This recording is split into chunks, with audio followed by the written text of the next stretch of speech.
Is this thing on? Are you ready, Matt? You're listening to Box Office Ninjas with Matt Diaz and Ernesto Santos. Good evening, folks. We have a wonderful evening's entertainment lined up for you. We know each other. He's a friend from work. Box Office Ninjas. The only way that I know how to do it is to find you a bloody good time. He's my friend. I don't have friends. I got family. I can do this all day. If you put your mind to it, you can accomplish anything. And we're back for our bonus episode. Oscars 2026 in the books, man. And there's some things we got to definitely go over from last night's show. Yeah, this is our recap episode of the 98th Academy Awards. This is kind of like we ran a marathon, and now this is the cool down factor where we get to see all of our hard work come on display and see. Well, not really all of our hard work. We did all the hard work already. That was for the predictions episode. Now we're just watching to see if we got it right, got it wrong, upset, happy, like the big moments, the big surprises, the snubs. We're gonna talk it all. This is our bonus episode for the Oscars. We're just gonna be talking about the Oscars here. And this episode it's mainly for us. This is pretty much every episode is. This is just a conversation. This is an excuse for me and Ernesto to talk every week. That's pretty much what it is. But also it's more of kind of like wrapping up not only the Oscar season, but as well as the award season as well. So looking forward to having this conversation with you. But the Oscars themselves, Ernesto, as we were kind of mentioning, we do have a lot to talk about. There were a few surprises. A lot of it kind of went what we expected. No major moments happened. I wouldn't say that anything was like a huge surprise, huge talking points, other than some of the winners. But other than that, it came pretty smooth sailing when it came to the Oscars this year. Yeah, I mean, obviously that's what we're gonna get into. Most of it we expected. There was a couple of moments that were like, oh, they were fine. It wasn't as eventful as it has been in previous years. You know, when nobody got slapped on stage and nothing crazy like that. I think that is a great way of putting it. Eventful. It wasn't that eventful, but a lot of things did happen. And first, let's talk about our host, Conan O'Brien. He is now the second time in a row hosting the Oscars. I like him as a host. I think he brought some energy to it. Brought some comedy, brought some fun bits. I think the funniest bit was the cold open to the Oscars, where he basically dressed up as Aunt Gladys from Weapons. Oh yeah, here, let me get that for you. Yeah, and he kind of recreated the costume at least, which is hilarious, and then proceeded to run around all the different Best Picture winners. Or actually, no, he did not. Not all the Best Picture winners, but all the major movies that they were talking about this Oscar season, and he was running around in like being chased by children after he wanted to change his makeup for the Oscars, and him running around different movie scenes was, as a person and as as people who have been keeping up with the season, was really funny. Yeah, it was fine. Like, it was very it worked. I just didn't understand the big focus on Amy Madigan in Weapons this year.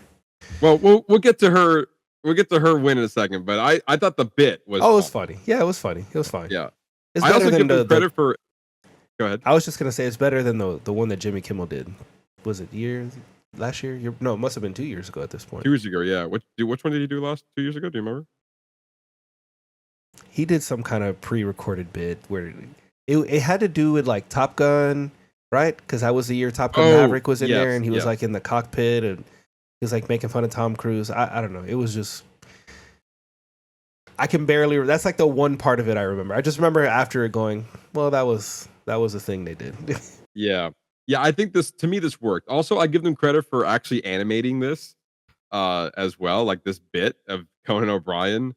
Like that to me, that shows a little bit of commitment into that, because that's not something you can whip up in a couple of hours. That took a little bit of time to get that. So I give him credit for animating that bit and also including K-pop Demon Hunters into the opening bit and everything like that. So Yeah, I thought it was funny. Well, you had to include K-pop. I mean, it's one of the biggest. It was like a cultural phenomenon last year. Yeah, 100%. But yeah, cold open was really funny, and then also they led into a stunt double. Look what it looks like running around. That looks like Conan O'Brien in the makeup with the children kind of chasing him up the thing or up the stage, and yeah, I thought it was a funny bit. And then we moving on to the opening monologue, which he took a couple of shots as you would naturally do in politics and the Hollywood climate, taking shots at Timothy Chalamet, which that whole thing with It's so Timothy weird. Chalamet, and almost like he ruined his chances at the Oscars for kind of bad mouthing Broadway and So the like ballet and opera, but it almost, from what I understand, it's like yes, he said it, but I think it was in the context of a bigger conversation that we're having. So I feel like it's kind of like I think he was, from what I understand, he was talking about the arts in general and like the decline of people going to the theaters and people just going out to go see like the ballet and opera. I think it was just surrounding like all the arts in general, and I think it's gotten blown to like this massive proportion, like because he grew up either in a ballet or an opera family, from what I understand. So it's like I don't know if he was actually bad mouthing it, but I think that's how everybody's perceiving it. Yeah, and unfortunately with Hollywood, when they have a story, they run with it, no matter if that was your intentions or not. And I think unfortunately that might have harmed. I wouldn't say that it contributed to 100% of him losing the Oscar, but I think it definitely didn't help when it came to voting time. Because unfortunately, it just comes down to what the voters were feeling that day. And even Paul Thomas Anderson made that comment. He was like, "I think all of us are worthy of winning Best Picture, but it just matters of who's feeling what at a particular day of voting." And he was right. And unfortunately, that's kind of how it is, and we'll talk about that later on in the show. But yeah, Conan O'Brien took a couple shots at Timothy Chalamet, as well as Netflix CEO Ted Sarandis, which was kind of funny because he was like, "It's Ted Sarandis in the house," and he's like, "Ted, this is what a theater looks like." And so I thought it was funny. He's just making jabs at because he wants everyone to be home and watching movies and stuff like that. He also said there was another alternative Oscar show you can tune into, hosted by Kid Rock, which was pretty funny. Oh, that's Um, right. Pointed out to the Super Bowl thing. Yeah, I did see that. yeah, that was a pretty funny meme. There was not a meme, but a line. One that got a chuckle out of me. I think it's like one of those jokes where he said it and went by, and I think he made a comment about it too. He's like, some jokes are just for me, but he said that F1 sequel is going to be called Caps Lock.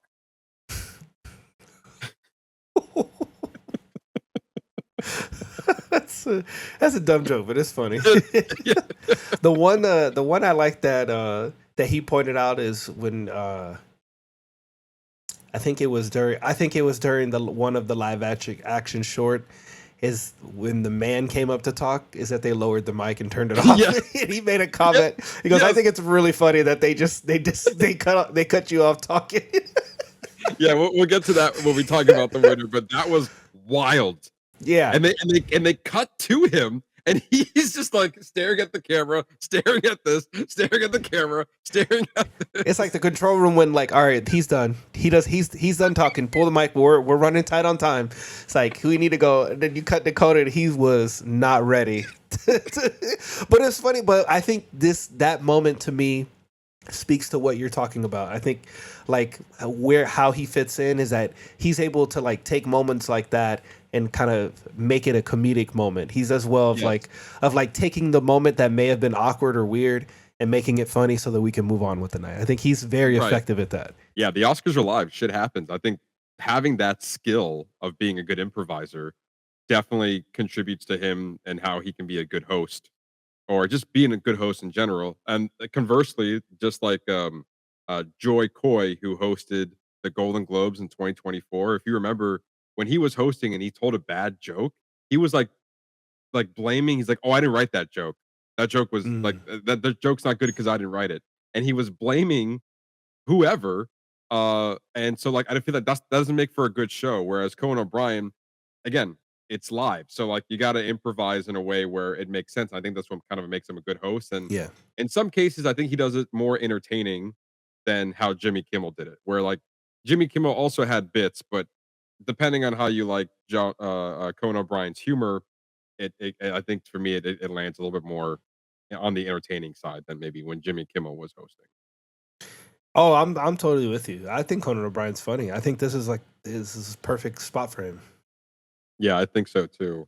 Yeah, he did a couple of political jabs out there as well, and then he also had the which he's not wrong. He said like Leonardo DiCaprio is here, the king of memes, and he wanted to start another meme, and he was like, "Hey, what happened when we didn't sign up for this?" And then he just, as if you're watching us on YouTube and Spotify, he does like this, I don't know, gesture, and people on the internet already took it by storm.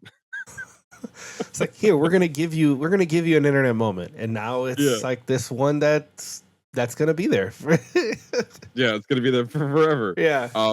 I thought it was pretty funny, and also I don't think that Conan O'Brien cared like for his reaction because he just looked at the camera, like just shrugged his shoulders and said, "I don't know," and then it cuts back to Conan O'Brien, and he goes, "Oh, that's live TV for you," and then he moves on. That's funny, but I wonder if it was planned because like the whole Channing Tatum one with the underwear, like he had a microphone on him, so clearly that had to have been somewhat was planned. planned, Yeah, yeah. it was obviously planned. Yeah, that one was planned. But like, I mean, he didn't talk. I'm sure there's a lot of incidences where they have cameras all around. You don't know when they're going to start pointing at you Mm. and then expect you to be part of a bit. So I don't know. And then wrapping up his monologue, he basically said that if he was ever nominated for an Oscar or any sort of award, that he would not be as humble as his cohorts. And they decided to go into this big opening bit where he accepts his own award for best achievement, and then they give him a crown. They give him a cloak. The Pope is blessing him. He goes into the mountaintops. A hawk delivers his Oscar with him. Yes. And says like, "I am the king of the world."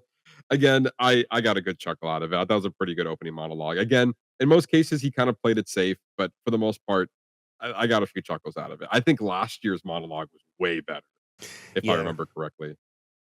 Yeah, he maybe just didn't have as much to work with this year. Probably not. There were other outside of the opening monologue. There were a couple of other bits that were happening outside of the award winnings. One of which that had me rolling was that Conan O'Brien comes back, and it comes back from commercial break, and he goes, "Welcome back to the Oscars, hosted at the Has a Small Penis Theater." And then he pauses and then goes, "Let's see him put his name in front of that," which is hilarious. Yeah. Another political joke there. Another thing that got a big chuckle out of me was that Conan mentioned that, in 2029 the Oscars are going to be on YouTube, and then he said he will love something, and then all of a sudden it just cuts to an impromptu ad about with Jamie Lynch. It was like a talking tactical about light, flashlight and then it tactical was like a lawyer suing the tactical light. It was funny though because he was talking about it, and just the way that they dropped the YouTube clip over him, the ad in. I thought it was great. It was hilarious. It was a good bit. Also there was the Venture Crossroads ad. Oh yeah, the where- vertical video, the vertical video one. Yeah, The vertical video ones where you're taking Hollywood classics and making them vertical. And then it was like, because everyone gets to, I think it was a jab on like, instead of 12 good men, the classic of 2 good men, because you only could fit two men in the vertical. I think it was Uva 2, which was The Godfather Part 2. Yeah, it was pretty good. and when they put the logo up, and when it went over the camera, the phone, it was turds. That was Turds. Yep. Yeah, another good bit. I also like the Casablanca bit, which is a Yes. it was what was it? It was basically there was this in the It was I'm Sterling not K. sure if it's a Brown. rumor or just words going around that like screenwriter or studios are telling screenwriters to basically dumb down the script so people can listen to the movie while also retaining the information while they're on their phone. Basically creating a movie for the second screen experience. Because I know most people are on their phones watching the movie, so they add extra dialogue in there because they know you're not watching it. Well, that's from the That's from the Ben Affleck, Matt Damon, Joe Rogan conversation. Because that Mm, was part of the conversation that he had with them was that, they were told us we have to make it a certain way because, the expectation is that people are on their phones and they have no attention span. Like he basically saying the quiet part out loud. So now yeah. it's but it's true though. I mean, how many times do you watch something and you don't need to look at it because they keep reiterating the same things over and over again. Yeah. Which is not great, I guess, for the dialogue perspective. It's I don't know. I don't think that we should be it's I don't know. I feel like it's a double-edged sword there. You're kind of pandering to the audience that are watching your movies, but you're grateful that they're watching the movie in the first place, and they kind of tune in when they want to tune in. But I think you're in a way you're sacrificing part of the movie to accommodate for a certain crowd of Yes. people, but not all audiences. But then you have certain filmmakers, like a lot of them who were, nominated at the Oscars this season and many other seasons, and many other film or tours, filmmakers who do not go along those rules. They also have the clout is like, yeah, I'm a filmmaker. I'm not pandering to the audience. I make the movie that I want, and the audience comes to see me. So there's that argument as well. And I feel like that type of like request feels like it works more in a TV setting rather than a movie setting. Like, because if you're like watching a TV, there's a lot more dialogue in there. So having to Yeah, reiterate your but even with TV, it's still a problem. Like that, Mhm. it doesn't need to happen at all. Like Yeah, I don't disagree with you.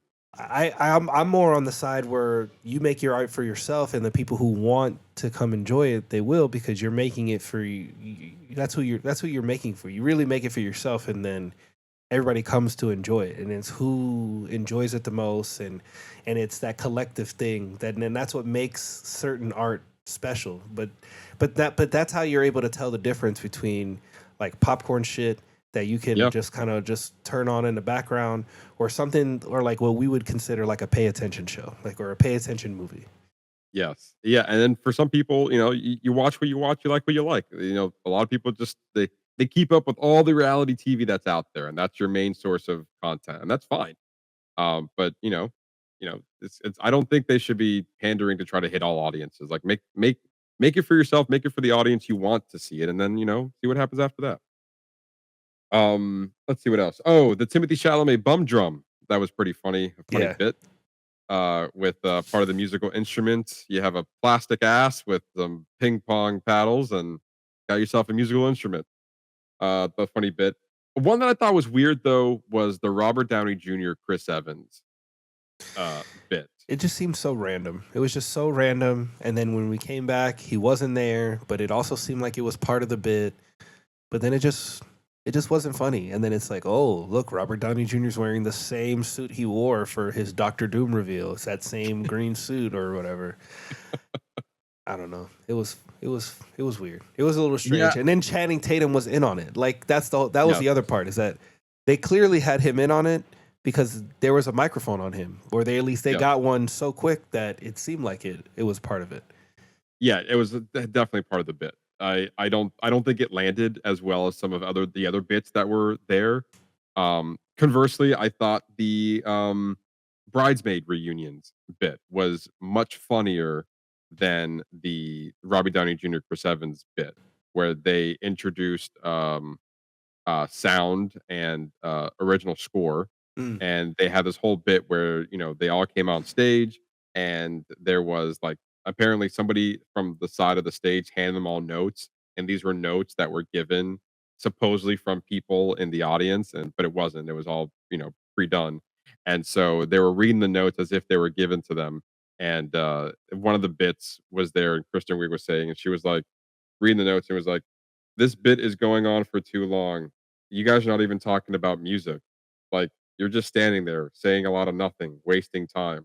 And then it said from Benicio del Toro, and then it cuts to him, and he's like pointing at his watch, and is like, "You gotta wrap it up." So like, I thought that landed really well. And I don't know. I just feel like sometimes it's if it's worth doing the joke, then then do it, right? You're getting all these ladies together, bridesmaids celebrating a reunion year or anniversary year, I think, and so So yeah, go ahead and do that, whatever you want. But then you have like the Robbie Downey Jr. Chris Evans bit where it's like, why did we do that? Like, and also there's so many jokes that are constantly being made about how the Oscars are running long. And this year it ran for 3.5 hours. And it started earlier than it normally does. It started at 7 p.m. and it went all the way to 10:30. So I don't know. Like I feel like that you are intentionally acknowledging that it's running late, but you're not really doing anything about it because you're allowing some bits that are in there just to make it entertaining, but it's also increasing the runtime. So I feel like you're doing it to yourself. Yeah, because or limit the amount of bits that we do. Like, Yeah. But then I don't know. I feel like if you're gonna do the bits, then don't do self-deprecating jokes about how long the Oscars are running. I agree. Yeah, you know what I mean? Or just Yeah. just do one or the other. Like just cut the bits, make it shorter. I mean, and they which is funny because every year they try to make it shorter by like eliminating this or doing this. Like for example, they used to have live performances of all of the Oscar nominated songs. And that's Over worth the it. years they've been cutting back. See, to me that was worth it. I'd rather have that than like the Chris Evans, Robert Downey Jr. thing. Yeah, I don't disagree with you. But then the last 2 years, they're only picking the most popular songs to perform, the ones that people actually quote unquote want to see. Which maybe they're not wrong. I mean, talking about the performances, like they had two this year, which was Lied to Me, and basically looked like the whole cast of Sinners was out there performing, and that was a great It was a performance. great performance. I loved seeing that performance. I thought it was honestly way better than the Golden performance that was there too. I feel like Golden wasn't as like hyped or interesting visually. And they also cut the song too. They cut out like there was like a quiet part of the song. I forgot. Like I don't know, half of the song is like a another verse that they basically skipped and just went right back into the hook. Yeah, I missed the back half of the show. I was able to see some of the recaps and the acceptance speeches this morning, but I missed the Golden performance. I actually wanted to see it. Yeah, I thought it was like I was more looking forward to that one than I was for Lied to Me. And then after seeing it, I was like, oh, Lied to Me did a way better job at like visually portraying the song rather than Golan's performance. But so that was that. And the last bit I thought was really funny was Grogu at the Oscars. And basically like Pedro Pascal and Sigourney Weaver walk on stage. They're gonna present an award. And Pedro Pascal's like, yeah, you've had your run-in with aliens. And then he's like, yeah, the good, the bad, and the adorable. And then it cuts to baby Grogu just sitting in the chair, basically like just chilling with Kate Hudson. And then it cuts back to Sigourney Weaver, and she goes, "Stay away from him, you bitch." Oh, that's funny. Yeah, recalling her line from the Alien franchise, but Yeah. also like telling Kate Hudson to back off.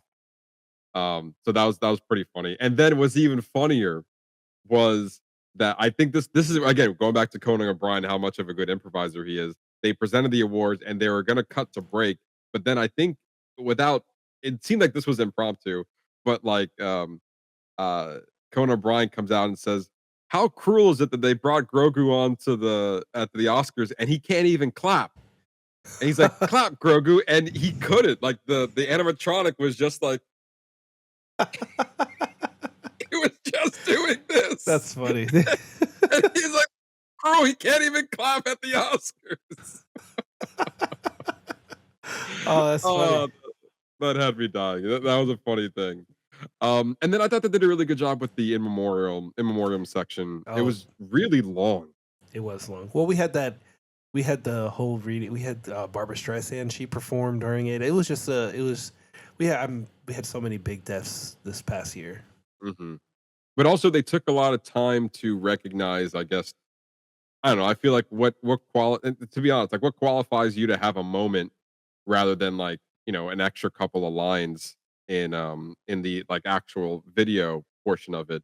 But then they had people come out and speak to some people who have passed away. I think it was Diane Keaton and Robert Catherine Redford. O'Hara and Rob Reiner and Robert Redford. Yeah. Were like the ones they kind of took pause and like somebody came out and spoke about their history and stuff like that. But I thought that was interesting. I feel like something that they haven't done like that in the past. It made that segment much longer, but I think it kind of, highlighted. I think it got kind of more of the justice that it's due than it Hmm. has over the years. I agree. It just made it more of a personal moment. Yes, I think so. But yeah, those are all of the big highlights that outside of the winners of the award show. Again, pretty solid. Some funny moments, some moments that were weird. Your typical Oscar affair. You got bits that work, bits that don't, things that make you laugh. Other than that, like nothing. Like by next week, I'll probably forget about all of these. You know what I mean? Yeah. But yeah, let's dive into some of the winners here, the winners of the 98th Academy Awards. And we're gonna start off kind of in similar fashion of where we went with our predictions episode. We'll probably do the same order and how we did that. And the first one we're gonna be talking about is live action short. And sorry, and was it animated? Animated short is the first one. Or we can start with live action short. It's already here. Oh yeah. Uh, Sorry. uh, yep. Um, let's talk about live action short. This is probably going to be the biggest, most interesting that happened as far as the awards winners are concerned. Because what's strangely enough is that there was a tie for best live action short, which only has happened 7 times in Oscar history that there was a tie. And I don't know how I feel about a tie. Like, Yeah, I'm kind of not with you. I'm kind of was not feeling the fact that we went into a tie for particularly these two shorts. Go ahead and get both of them up there for you. yeah, there you go. Yeah, I think it's weird that we had a tie in the first place. And especially like if you just say, like, for example, it's like, oh, there was a tie for best picture. That doesn't count. Like, I don't know. I feel like make up your mind. Like, have a tiebreaker rule or maybe a revote. I'm not sure how this works, but like, I don't know. I don't feel comfortable with a tie when it comes to the Oscars or any sort of award show. That means that you have like the equal amount of people who voted. Like, I don't know, maybe request more voters to vote in that particular category Yeah, because not everyone who's part of the academy votes. or do a revote, So or yeah, do or a do vote, something. or go back and do a vote just between the top two. Yeah, yeah. I don't understand the fact there was a tie, and then on top of that, the two shorts that won. So back in our predictions episode, we said that we felt that um, A friend of Dorothy. a friend of Dorothy should win, but we also would see the argument for Butcher's Stain. Both were two incredible shorts. And I believe I mentioned that there might have been an argument there that I would understand if two people exchanging saliva would have gotten it, but it was a weird choice. But we had more thoughts going into Butcher Stain and a friend of Dorothy, and we completely dismissed the singers. So I don't think I said it out loud, but there was a tie for the winner. The winner for the best live action short went to the singers and two people exchanging saliva. And I feel like these are two very interesting choices, specifically the singers. Yeah, yeah, it's kind of the one I didn't feel attached to at all. But it's the one Yeah. that, but now it makes sense. If Netflix, they must have known that it was going to win. I mean, I don't know. That's a bold statement, but it is strange that they immediately grabbed it, and it's the one that won. It almost seems like Yeah. two people exchanging saliva did win, but they also wanted to give it to the singers. That's what it seems like. But also like the story in two people exchange, like I would understand if that was a sole winner. Like I get it. There was a message behind there. It was a weird way of doing it, but I understand the context of which they were doing it. The singers is like even they said when they accepted the award is like, thank you for awarding a movie of just people coming together through song. That was the basis of your story. And I don't think that was good enough. I'm sorry. Compared to the other ones that were nominated. That it's just a weak story compared to the other ones that had a much more meaningful things to say within their short film. So I don't know. Maybe that's not always what they look for, but I feel like that this could have been stronger. And this was kind of like the biggest surprise for me of the night of like, wow, we were completely off on what we thought was going to win. But it's not only that. It's saying this is also that moment we were talking about a little bit earlier, where they muted and retracted the mic, and Conan O'Brien kind of recovered the moment. But yeah, it was just it was weird. Just the fact that we had a tie. I mean, you mentioned it's a 7th tie in Oscar history. Like, it was really interesting. I don't know. Yeah. I didn't really agree with it. I don't really agree with either of them. So I guess I don't care either way. I can see more of the argument for two people like change the saliva, but overall, I don't care for either one of, I don't care for the overall win for either one of these two shorts. And then to your point, they were they were doing the acceptance speech. It was for two people exchanging saliva, and after the first person was talking, the other person was still standing there, was actively talking. They muted the mic. They were literally retracting the mic as it was going down from its like little, I guess, hole that it comes out and comes down from. And then they dim the spotlight on them. Cuts to Conan O'Brien. He's laughing because they're still there. And then eventually they put the mic back up and they turn the spotlight on so he can finish talking. I don't know. I feel like you got to read the room. And I get it. You are being scrunched for time, but you can't retract people from doing the acceptance speech and then also allow time for stupid bits. Yeah. You know what I mean? Like you can't do that. And like sometimes you can kind of feel it out. Like maybe if they didn't already approach the mic, like they just didn't get there yet and they were already playing the music, then you kind of missed your moment. Right? Not your fault, but it is what it is. It's even more awkward when they were already actively talking and then you muted and retracted the mic. To me, that's just disrespectful. Yeah, you made that's not an accident. You made a clear choice to tell them that they were done. Yes.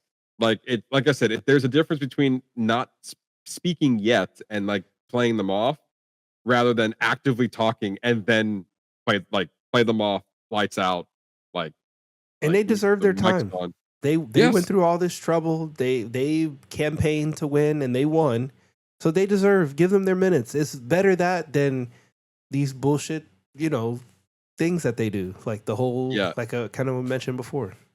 And regardless how we feel about the win, they still, you're right. They did the hard work. You won the award. It wasn't our opinion. It was somebody else's opinion. But you should have your moment, no matter who won. You should have your 3 minutes to have an acceptance speech, 2 to 3 minutes to say your piece because it's your time. That's your moment. And unfortunately, now we're talking more about, the other stuff like retracting the mic rather than what they had to say. Yeah, it's almost like I almost don't even remember what they said. I mean, they talked about the store and having different actors from different parts around the world, and then one of them was missing because she was having a baby. Yeah, and that a shout out to it, them voting for a queer story for these two women, and that recognize it. And they even mentioned it in their speech that they recognize that their story was weird, but they're appreciative of that everybody still saw they saw value in their story, and it was it was good. It was weird. It left me thinking. It left me wanting more. Like I didn't watch it and go, I don't give a fuck. Like this is no. I was like, I'm intrigued on learning more about this world, even no matter how weird it is, because I could like weird.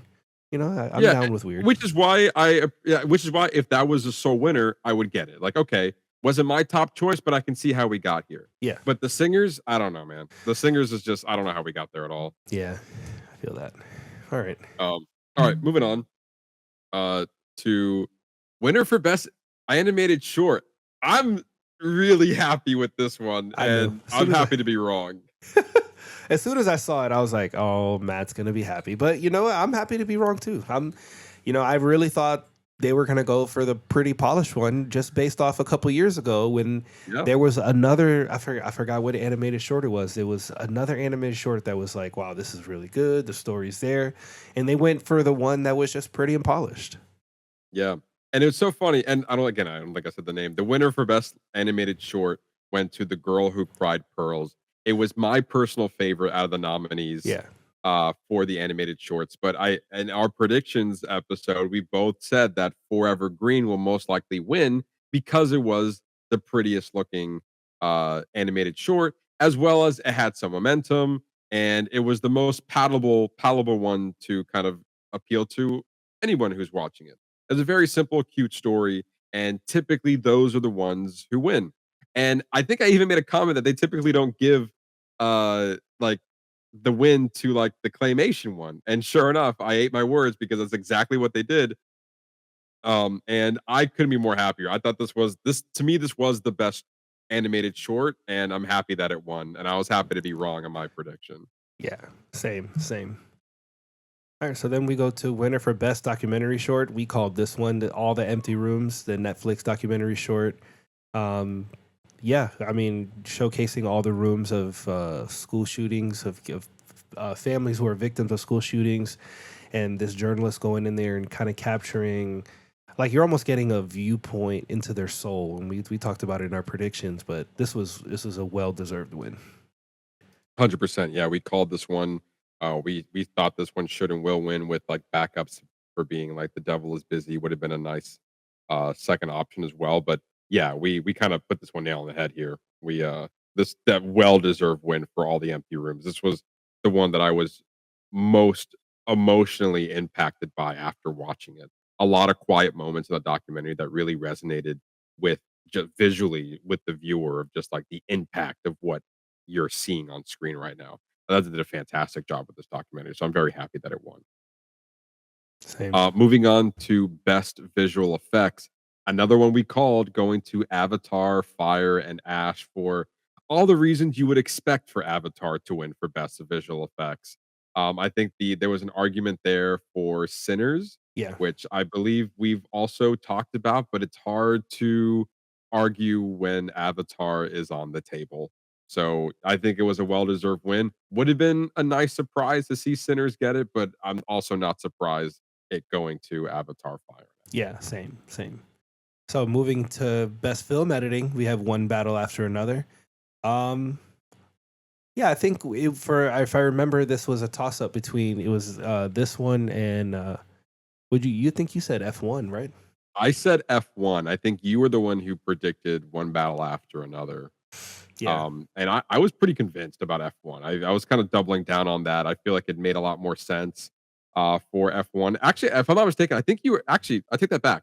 I think you said Marty Supreme I did. for I think editing. so. Yeah. For the fact of its ping pong action. I was kind of making the same argument for the racing action in the movie, how tightly edited you have to make that. And I guess we were kind of both wrong on that because One Battle After Another was the win. Not my first choice. Not necessarily mad at it, but I personally I don't really see it for editing. Mm, I saw it more for cinematography, which we'll talk about next here, which did not win for yeah. best cinematography. But editing is kind of a like close-ish to cinematography, even though it's not comparable at all. But I feel like it's one of the technical achievements that I found interesting that it went to editing, which that's not the first thing that comes to mind when it comes to one battle after another. Yeah. Yeah. And I agree with you. I actually see it more for the cinematography than for the editing, because the things that I call out are but I guess when you talk about how they edited the chase scene and in certain aspects, I get it. Okay. I mean, it kind of goes hand in hand, kind of.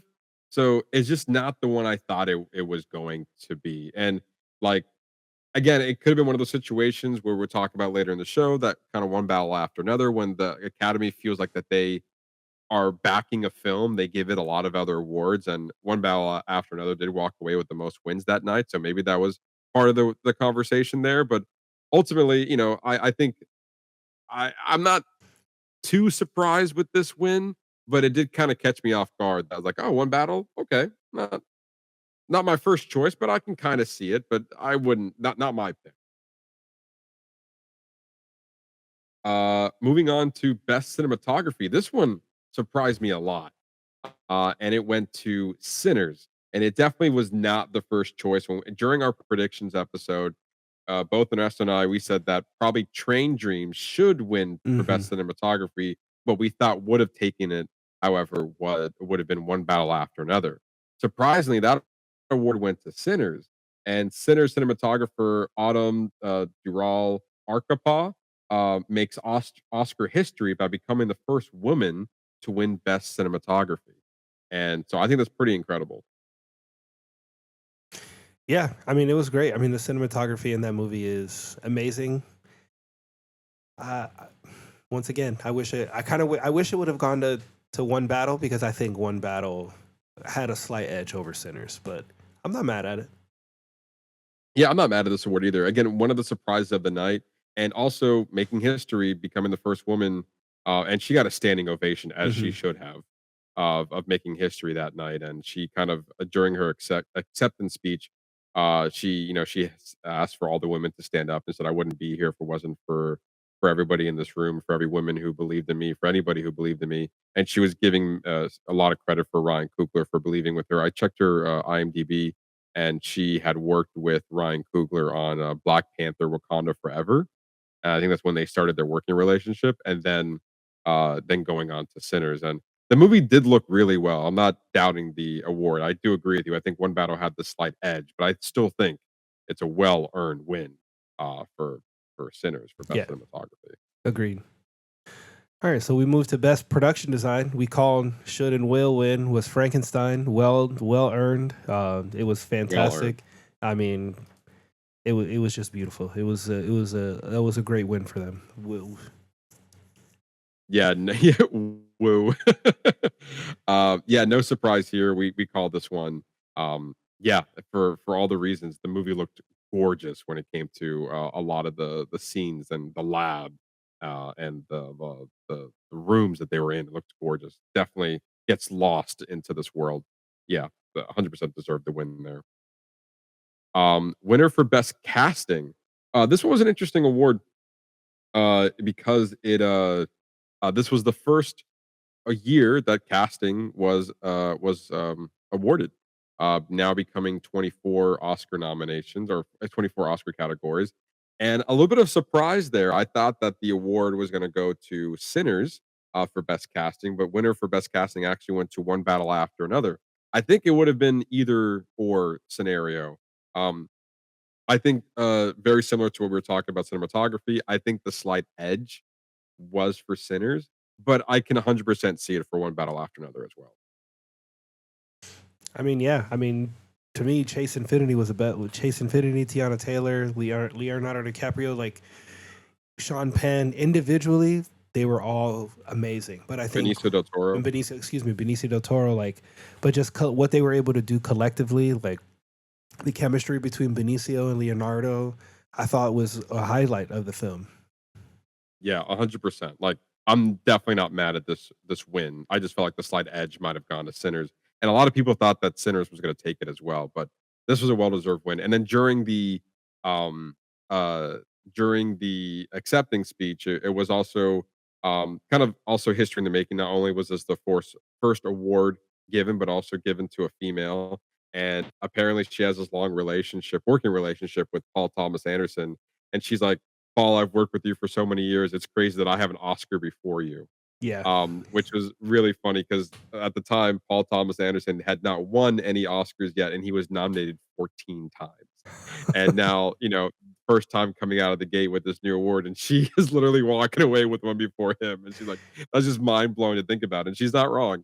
yeah. It seemed So like her it's kind of funny. personality. It seemed like her personality though, because she was making a lot of jabs at, like, how certain departments hated her, and like it's like they hate to see me coming. It's like, okay, well, you're somebody who gets shit done apparently. You know what? Exactly. That's how I took it too. All right. But yeah, that's pretty good. So then we move to costume design, another well-deserved win for Frankenstein. Another one that we called should and would was going to win was Frankenstein for this one. I mean, Yeah. and this kind of goes for me. It kind of goes in conjunction with the other one they won, which is makeup and hairstyling. So that collectively between production, makeup, and costume design, it all just points to the world that Benicio del Toro built, and just the freedom he was able to give his crew and to make this world. And it showed in the film. The film is beautiful. Like, it's absolutely beautiful to look at. You get I think what helps makes the story so good, because you get lost in the world so easily. Yeah, 100%. I mean, between production, costuming, and hair and makeup, three categories that we predicted that it was going to go to Frankenstein, and we were right, and well-deserved wins for all three of those categories. Yeah, also worth mentioning that Jacob Elordi spent 400 hours in the chair for this role. So when they accepted the award for best hair, makeup and hairstyling, they mentioned it during their speech, and I was like, I mean, that's an important fact. That's dedication. That's a lot of time that he just sat there in that chair. Yes, a lot of time that some people don't want to deal with. Exactly. Like, I'm sure there are a lot of actors who are like, I'm not doing full prosthetic. I'm just like, they don't want to do all that. But it's the commitment to the craft. And I'm sure Jacob Elordi spent a lot of hours with those people, clearly. Yeah. Like, got to know them pretty well after spending 400 hours in a chair. Moving on to best sound. This one also we predicted went to F1. It was the only award for only win for F1 of the night, but I think it was a well-deserved win. I also thought, again, talking about editing, I think it should have won there as well, but at least it walked away with an award. Yeah. Yeah. Totally agree. So we moved to best original song, another one we called Golden, K-pop Demon Hunters. I mean, it's great. Not one of the best songs from the movie, but I'm glad it got the love it deserved, winning for best original song. Yeah, there's no arguing. This one was a lock from the beginning, and I think I called it when we saw the movie. Yeah, I think I told you from the beginning that this was going to win the Oscar for best original song. No doubt in my mind. This song in this movie was a phenomenon. Yeah, I mean, crossing no over. No way, no other song was gonna win this award. Well, yeah, I mean, not only was it so big in the movie world, but also crossing over into the Billboard 100 and into the music world as well. I believe it won a Grammy, didn't it? Yeah, you're right. Yeah, this song took the world by storm, and it definitely well earned. Yeah. For the win there. Moving on to best original score, our boy Ludwig Göransson winning for Sinners. This man's now 3 for 3 when it comes to Oscar wins. He has won 3. This is now his third Oscar. It's his third Academy Award. First winning for Black Panther, then winning 2 years ago for Oppenheimer, and now coming back for a three-peat, winning it for Sinners. Yeah, I really like the song "I Lied to You." And it was a great song. It was not. I mean, unfortunately, if K-pop Demon Hunter was not in the mix, maybe it had a greater chance of winning. But we knew it wasn't going to get that. But missing out on score, that was its time to shine. And I think I Lied to You kind of encompasses the score of the film as well. So in a way, it kind of won also. Not really just specifically for the song, but a lot of Ludwig Göransson's work is also not only in the song, but in this music. All over the film is encompassing the music. It's all about the music. Undoubtedly, he is one of the greats. Yes. Like, he's up there with like John Williams, Alan Silvestri. Like, he is Hans Zimmer, Michael Giacchino. Like he's up there with them. How the worlds that he's be able to create with his sound. Like, I feel like I'm within a story within his music. I feel like it's like his music is just so deep that there's storytelling within his sound. Oh my god, yeah. It's crazy. And also even he's the guy who's responsible for The Mandalorian. Like da da da da da da da da da da. Like anything this guy touches is gold right now. So like he's won Emmys for that, for his music and for The Mandalorian. And I mean, he's done a lot of other stuff that we don't really we don't talk about either. But when him and Ryan Coogler work together, they're making sweet magic together. And now, even now he's now working with Christopher Nolan, winning the Oscar for Oppenheimer. He is also the composer for the Odyssey that comes out later this summer. I can't wait for that movie, not only for what Christopher Nolan has next, but the stacked cast. Calling it right now, Ernesto. I think, and without even seeing the movie, I think the Odyssey could win Best Casting next year at the Oscars. I'm telling you right here in March of 2026. I'm saying we're gonna go all the way to 2027. Even sound. I would say sound too. Or score. Yeah. Excuse me. Could be for score again. But yeah, I'm really excited for the Odyssey. Really excited for Luck with Gorson to get a win here for best original score. Yeah, well, obviously, well earned, well earned. Mhm. All right, so let's move on to best documentary feature. This one was kind of like I wouldn't say upsetting, but it was definitely It's a surprise. it was a surprise. Even I would even say a snub because this documentary's fine, but I don't think it compares to The Perfect Neighbor. I just don't. And then I just think like, and I think maybe because with what's happening in the world, like it's a very timely, we're on the brink of possibly a world war, so this is something that matters on a global scale. Whereas The Perfect Neighbor, that's local to us here in Florida, right here in Marion Yeah. County. But I think what they were able to achieve with that story, I think it was worth. I thought it was worth the win. So this is kind of upsetting to see that this one won over it. Yeah, and again, the winner for best documentary feature is Mr. Nobody Against Putin. And when they were doing the acceptance speech, it kind of makes sense. In the way of like seeing, the children of tomorrow and like seeing the little things make the big shift. And like it just like some people don't even recognize it. He was highlighting it in the documentary of the change because of what it once was, of what he was teaching in school, and you're slowly seeing now all of a sudden this is like a military, not really boot camp, but like we're training these kids to be more familiar with war and kind of prepping them in their school curriculum rather than learning other things that can help them better make free choices rather than kind of just breeding these kids into a war setting, make sure they are comfortable with war, wanted to go fight for their country, all that stuff. Um, and you seeing a teacher who was once happy to be a teacher at the school now putting his life on the line to get this message out there. And that type of narrative sounds a little bit better than, you know, what The Perfect Neighbor had to offer. So in a way, this documentary and this win makes sense in that context. But I don't disagree with you. I think overall, I think The Perfect Neighbor was a much better documentary that had also a visual impact Mm-hmm. on its storytelling. Very similar to Mr. Nobody Against Putin, but I would even say that this was like again, I think this is very timely, and that's probably the thing that contributes to this win as well. Mm-hmm. But even our second choice was the Alabama Solution, which I thought was another incredible documentary about our prison system and how it's being corrupt and the people inside also risking their lives to tell this story as well.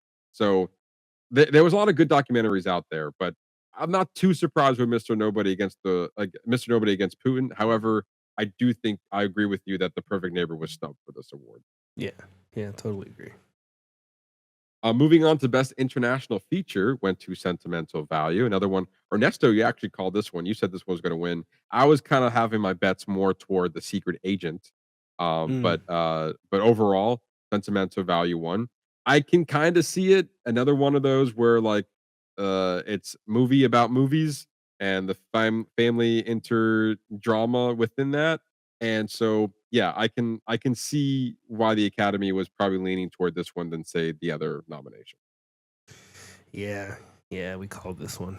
Mhm.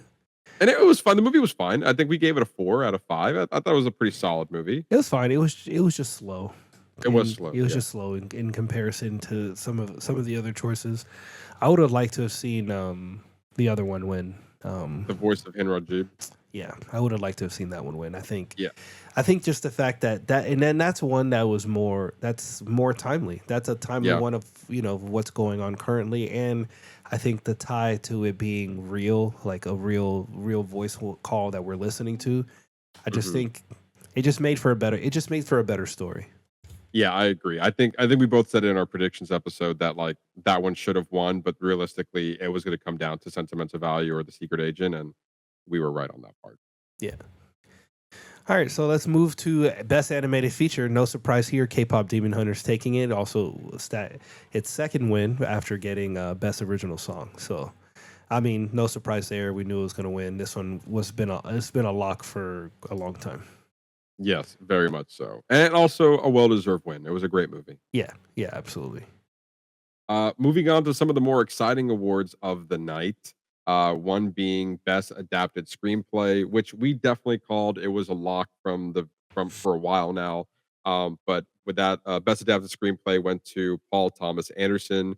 That was the first award that he accepted that night, and technically was his first award for first Oscar win after receiving 14 nominations over the course of his career. Three nominations were given to him this season. So before that, he had 11 nominations. And but yeah, I think well deserved win. I think among anything else, it was a great script. It was a very, very interesting story. Very, very well put together. Hmm. I think this was a well deserved win for One Battle After Another. Yeah, absolutely, totally agree. And then we moved to best original screenplay. Sinners taking the win. No, once again, no surprise there. We call this one. Ryan Coogler wins the first Oscar for original screenplay after 5 nominations, 3 being this year.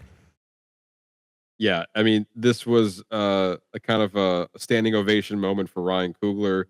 You can tell that in the room there was so much love and respect for Sinners.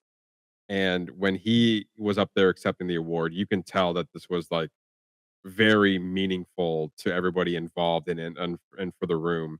Kind of bringing in a very emotional moment for his win. And I think he is such a respected filmmaker in his craft and the stories he decides to tell and the way he decides to tell them.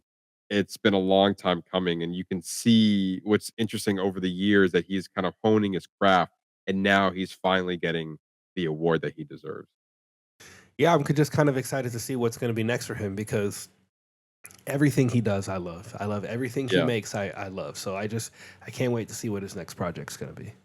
100%. Moving on to Best Supporting Actor, another one that I called, going to Sean Penn for One Battle After Another. He was not there to accept the award, so that was kind of a very uh, quick and easy award to give out. But I said this when I saw One Battle After Another that I was like, that man's going to win an award. Yeah, you Uh, did. I like his performance was incredible. I do agree with you because I think we were also talking that we thought Jacob Elordi should have won, Yeah. and I don't disagree with that. However, I still think there's a slight edge for Sean Penn, so I'm very happy for him with this win here. But it would have been nice to see Jacob Elordi also get it for Frankenstein. Yeah, I agree. I agree. This one you called, so we're talking best supporting actress going to Amy Madigan and Weapons.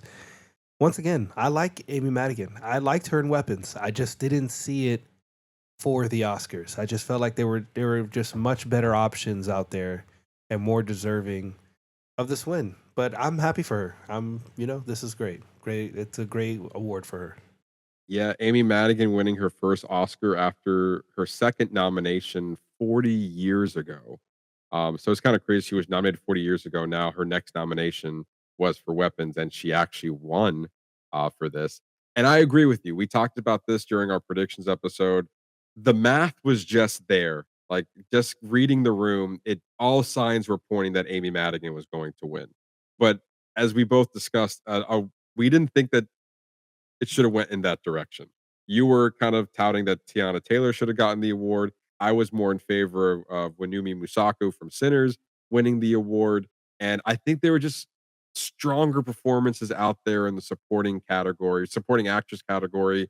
We talked about Chase Infinity getting snubbed for the nomination as well, and so it's just very interesting that there was just this, surrounding and around like what's the word, resounding like attention around Amy Madigan's performance in Sinners, and I thought it was a really good performance. It was wacky, it was out there, it was really creepy, really terrifying, and but overall, I didn't see it as like an Oscar-winning performance. Now, I can't say that anymore because it is. It is an Oscar-winning performance, and if anything, it's a big win for horror. A Hmm. lot of horror love this year, going, for Frankenstein, for Weapons, and other movies that we're talking about. So it's nice to see that even a singular movie that had just one thing going for it, the only nomination for Weapons, and it was able to kind of stay in the conversation throughout this award season and got something out of it.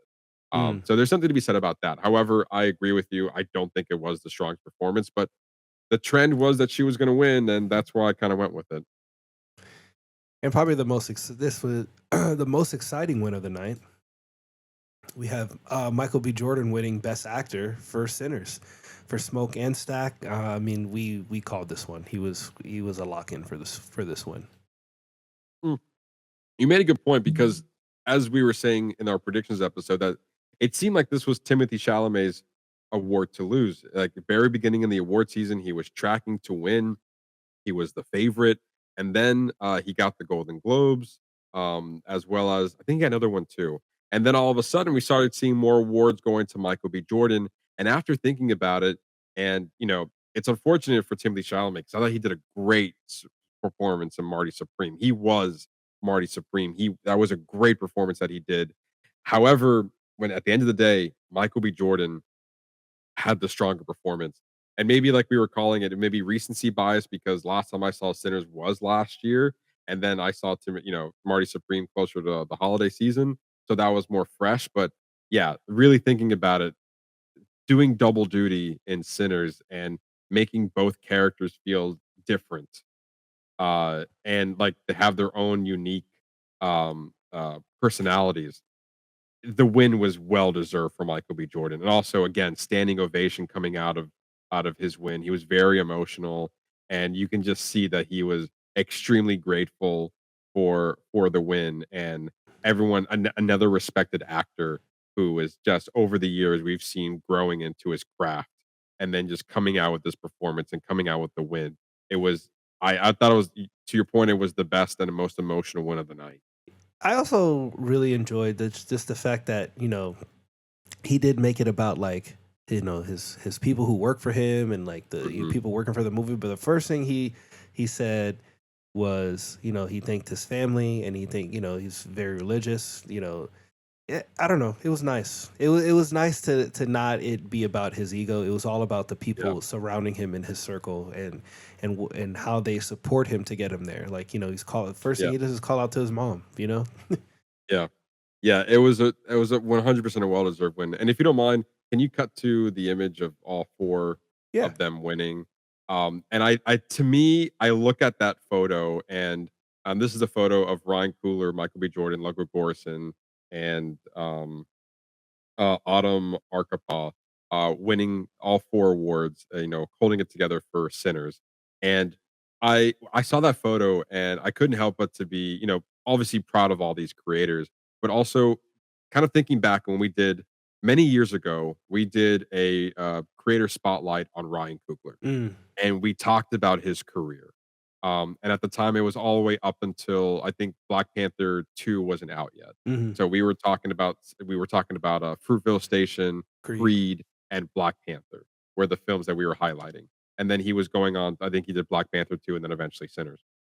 And we had talked about that at that time, that Ryan Coogler, basically Michael B. Jordan and Ryan Coogler have been partners since the very beginning. I believe one of Ryan Coogler's first movies was Fruitvale Station. And the people on his creative team, like Michael B. Jordan has starred in almost every one of his movies, and Ludwig Göransson was there from the beginning as well, scoring for Fruitvale Station, scoring for Creed, scoring for Black Panther. And I just looked at this photo, I was like, wow, look at like the power of like creative growth together. They've been here for so long, and like they've been working together for so long, and now every one of them, between the three of them, as well as the cinematographer, and making history that night, walking out with an award for a very powerful film. And you can just see the, like, I don't know, the passion of hard work and creativity kind of now full display winning the Oscars. I just couldn't help but to smile and be like, damn. And like also just I feel like that I was a part of that journey as a viewer, seeing your career grow, all of your careers grow, and all the stuff you were able to create. And now, just jumping for joy now that you are now Oscar winners, and really excited to see what you guys do next, but also just appreciating, the actual award there. I was very happy to see them all win an award together for this, incredible project, but also winning it at the same time. Yeah, I think you make a good point. Is that we as his audience, we grew with him, seeing where he started, to where they are now. And I think it's a beautiful thing to see that he is somebody who sticks with his people. Like if you do well and you do well for him, he's going to continue to take you with him, and then we're all going to grow together. And that's literally what happened. I mean, look, then Ludwig went on to did Oppenheimer, like did a Chris Nolan film, and Michael B. Jordan's career has literally exploded. Like he is, they say we don't really have as many superstar like movie stars anymore, but I would argue that Michael B. Jordan is a like actual movie star. Because like no matter what he's in, if you see his name on it, you already know it's going to be good. Yeah, 100%. I just love that Sinners got some love there, and they all creatively all the creativity, all the passion, all the love they put into this movie. They were also collectively were able to get recognized for that as well. But going back to Michael B. Jordan, well deserved win there. Biggest award of the night, in my opinion. Yeah, I totally agree. All right, moving on to winner for Best Actress went to Jessie Buckley for her performance in Hamnet. She was a lock from the beginning. No surprise here. Yeah. This was her award to lose. She's been sweeping in the award season. Well-deserved win there. Jessie Buckley's performance was the movie. She carried that movie from start to finish. The movie was a little slow, but she definitely gave it her all in that film. Yeah, she was the strongest thing about that film. Mhm. Totally deserved. All right, so rounding out to the last two, we have Best Director, One Battle After Another, Paul Thomas Anderson. Another expected win. Matt, you called this one. You knew that the Academy was going to give him his flowers. And they did. They pretty much did this year. Not in One Battle After Another is a great film, but it almost seems like obvious a little bit. Yeah, again, after 14 nominations, it feel like this was the moment. He also won it at the other award show, including the Directors Guild. I just feel like everything was pointing to they were going to give it to Paul Thomas Anderson. So no surprise here. I would have loved to have seen it go to Ryan Coogler for Sinners. I do believe that was a stronger movie. However, I'm not mad at this win here. It was a well deserved win, not only for highlighting his career, but One Battle After Another is a great movie.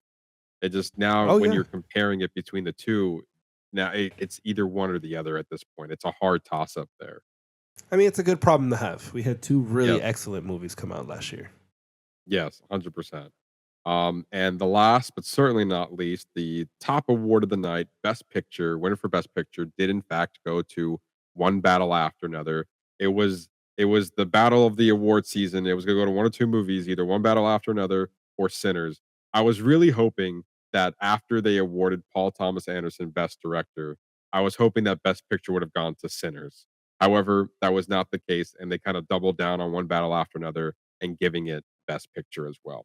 I'm not mad at this win. I think it is a well-deserved win. Again, very similar to Best Director. I just think Sinners was a little bit slightly stronger movie. So I just personally wish it would have won Best Picture. However, I can see the win here. It was a clear front runner. It was going to, and I'm okay with the win.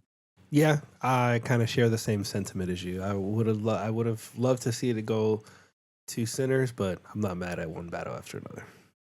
Yeah. And as we're wrapping up, we have the full tally or the final tally of all of the awards. So One Battle After Another walked away with 6 Academy Awards, followed by Sinners with 4 Academy Awards. Frankenstein walked away with 3. K-pop Demon Hunters walked away with 2. And then 1 each went to Avatar Fire and Ash, F1, Hamnet, Sentimental Value, and Weapons. There were one movie in particular that walked away with 0 wins, and that would be Marty Supreme. It was nominated for 9 Academy Awards, end up winning 0. Now, compared to everything else, like we just went over all the winners. Are you surprised by that it did not win any award?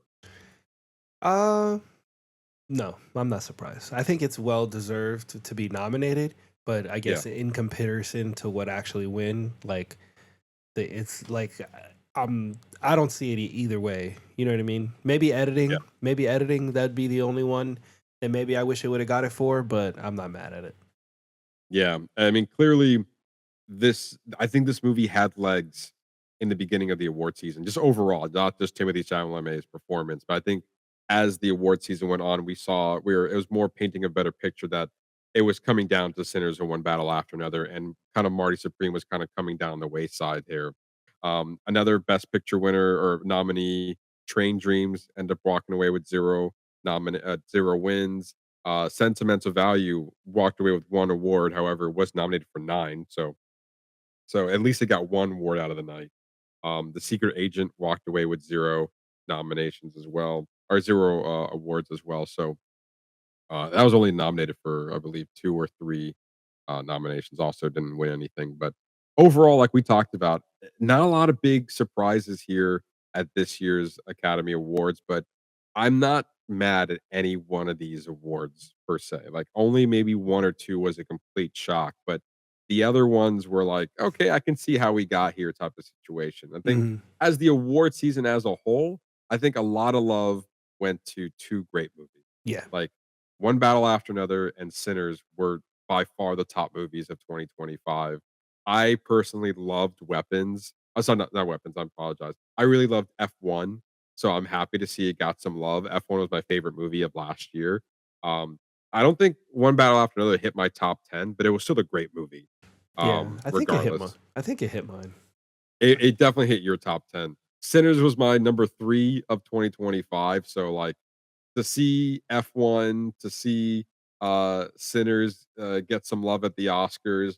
Overall, I think it was a very smooth, very like kind of by the books award season or Oscar ceremony. Yeah. Not too many big surprises or anything, but I'm happy that I went along for the ride. I mean, we do this every year. This is our yearly tradition that we kind of go ahead and not only are we spending a lot of time watching all of the nominated movies, then we take the time to do our predictions episode, which is also very exciting. And now we're here doing our Oscars recap as a bonus episode, kind of just like for us is kind of like a debrief of like, okay, we did all this work leading up to it. Now let's talk about it. And this episode is our transition from the award season back to our regularly scheduled program.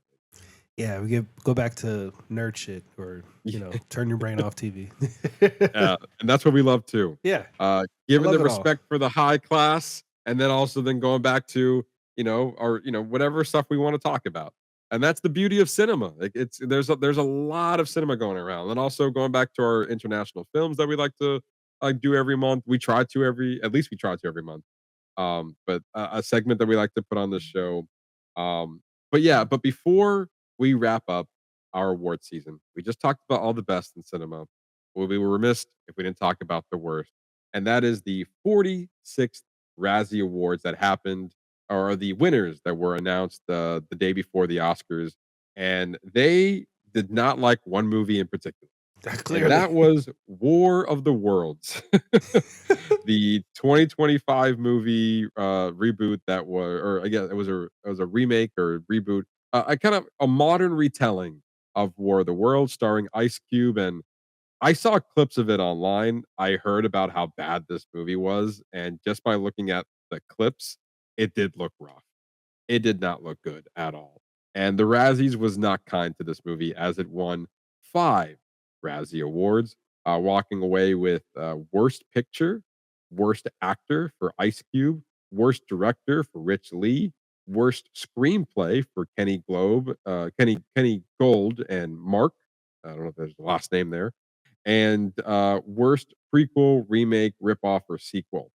So not a good look there. Yeah, not great. Not great. Not for them. great. Disney's Snow White, the 2025 live action film, walked away with 2 Razzies awards. And it won for Worst Supporting Actor as well as Worst Screen Combo. And that is going for what they call all 7 artificial dwarfs in the movie. And so I've seen the movie. I'm not going to lie, they do look rough. Mm. And then the other last 2 awards went to Worst Actress, went to Rebel Wilson in a movie called Bride Hard, and Worst Supporting Actress went to Scarlett Rose Stallone for a movie called Gunslingers. And yes, that is the daughter of Sylvester Stallone. Yeah. And then every year they also give a Razzie Redeemer Award. Somebody who has either been nominated or won a Razzie Award in the past has now been redeemed. and that this year was Kate Hudson for her performance in Song Sung Blue. Mm. Like you sucked before, but now you're good. Now you're good now. Yeah. Thank you. You done better. You done good for yourself. You made it to the other side. That's right. We here at the Razzies would like to thank you. You should really be thanking us because without the award, you wouldn't want to do better. Exactly. We help you. You help us. And I feel like this is a new phrase. I haven't seen it before, but it says "own your bad," and that's interesting. That's an interesting tagline. It's like, yeah, we're not making fun of you. It's just like this. Like, You know if we're it's gonna bad. recognize the best, I understand. You recognize the worst too. Own it. Yeah. You know it's bad. Yeah, you just came in for a paycheck. It's fine. It's Admit it. But there you go. That is our wrap on the 2025, or I guess really the 2026 award season, highlighting 2025 films. Ernesto, how do you feel? How do you feel right now? I feel like I'm ready to watch something and turn my brain off. No, it was good. I really enjoyed this year. There were a lot of great picks. Obviously, one battle after another, and Sinners kind of leading the pack. But I felt like, there were still some other really good movies. The Rose Byrne movie I really enjoyed. Mm-hmm. I really enjoyed the cinematography. I enjoyed her performance in that. I really loved Song Sung Blue. I thought it was really good. I thought it was a solid movie for Hugh Jackman and Kate Hudson. It was just I like that it gives us an excuse to explore movies otherwise I would never watch. Yeah, a good point. Another good example is Blue Moon. I saw the trailer a while ago and I was like, I'm not watching that. That's not a movie I'm going to enjoy. And then it was nominated at the Oscars. Like, damn it, now I got to watch it. And then I did. And I was like, you know what? That was better than what I thought it was going to be. Exactly. I thought, Ethan Hawke's performance was fantastic and the script was airtight. Like, it was a great script. The two things it was nominated for. You just get a better appreciation of, like you said, of movies you probably otherwise would not have watched. And it's kind of like part of the fun about doing these because yes, there are also other stuff that we watch, like Perfectly Estrangedness and The Ugly Stepsister and The Singers, where we watch and we just shake our head at. It's like, I don't even know what I'm watching right now. What the actual fuck am I watching? Like it should come with a label. How high do you need to be to enjoy this? It has like different levels. And that's part of the fun. Like sometimes you get stuff that's really weird and we're like, I don't know how we got here. I don't know how this got nominated. Yeah. The other ones were like, oh wow, okay, this was an interesting choice. I'm glad I watched this. I'm happy now I have an opinion on something. And it just, I think it just brings a lot of fun to it. That's why we do it every year. And so I'm happy to put this season behind us, our third consecutive year doing basically watching. I mean, we've been doing this for years now, but really, really, really doing it for 3 years now. And I can't wait to start this journey again with you next year. Yeah, and I feel like we're already in a better place for next year. We're ready for the death race. We'll be more prepared for the death race next year. And we always improve every year, little by little. But I like how we did it this year. I think we really gave it its due. I like to repeat the same process. And we'll try to do a little bit better than we did last year. And that's all we can do. Yeah. But we really like to appreciate everyone for sticking with us around the award season, and everyone who was also watching us on our Instagram page for our live coverage. We had a lot of positive feedback about like, hey, I'm not watching it, but I'm keeping up with you guys, so that's very much appreciated. Makes it seem like that what we're doing means something just a little bit. Yeah. So I appreciate you guys reaching out and saying that you enjoy our coverage. But if you want more from us, as well as our social media channels, you can follow us on all of our social media channels. On Facebook, YouTube, and TikTok at Box Office Bingers, our X and Letterboxd page at Box Office Binger, and our our Threads and Instagram page at Box Office _Bingers. The fun doesn't stop here; it continues on all of our social media channels. So be sure to give one of those a follow.